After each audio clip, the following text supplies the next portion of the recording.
All right, guys, so really quickly, I have been restudying again, going over scriptures again in just the lukewarm church and just the bride church, comparing just the two.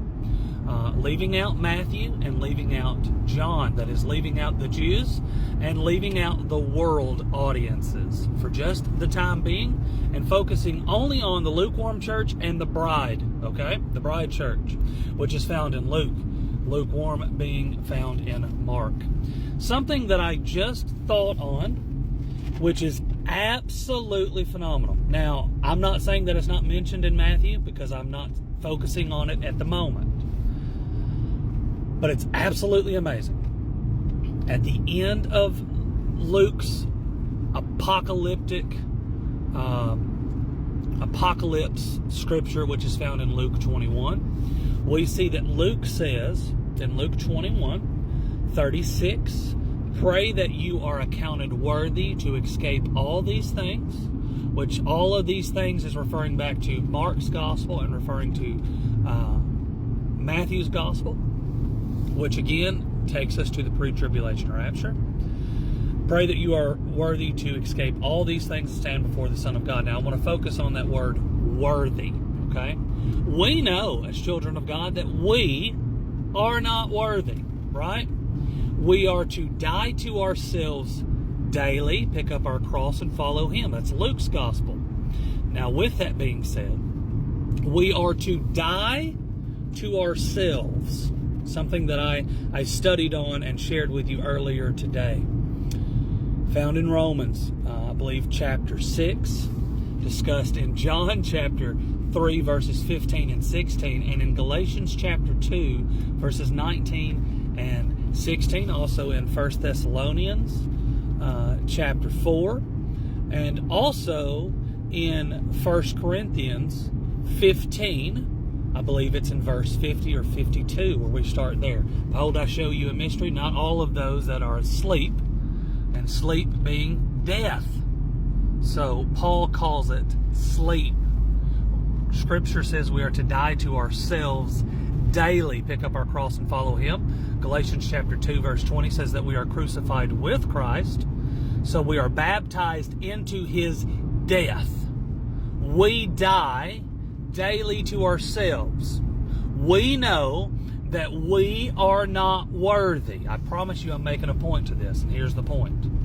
John the Baptist said it best when he was baptizing in Jordan.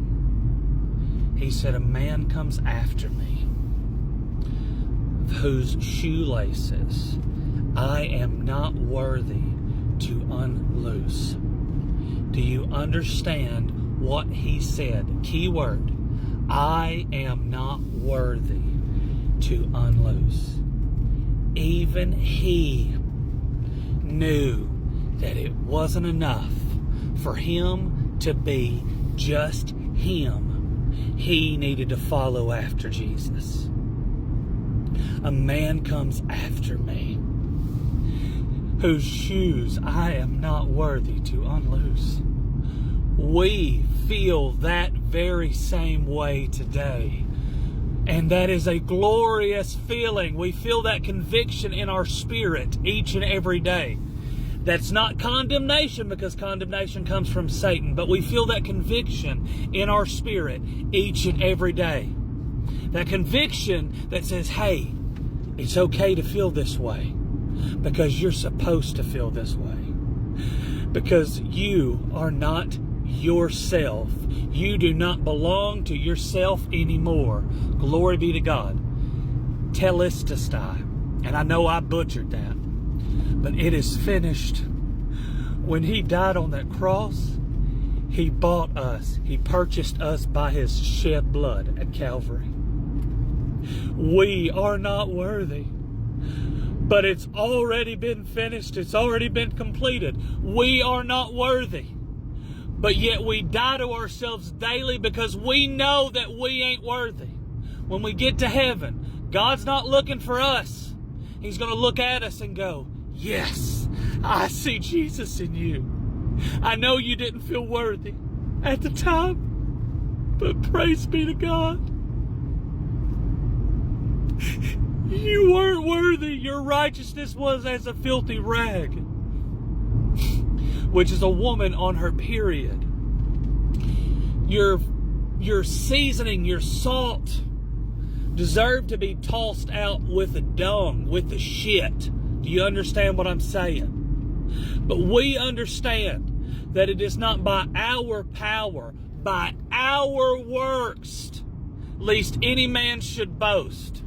It's that unconditional love that Jesus Christ has put in us, that we share with others. And we realize it is not up to us, it is up to Him. And we have given our lives over to Him. We have died to ourselves, and we continue to die to ourselves each and every day. So when that last trumpet blasts and we go home, we know that we ain't worthy enough, just as John said it best.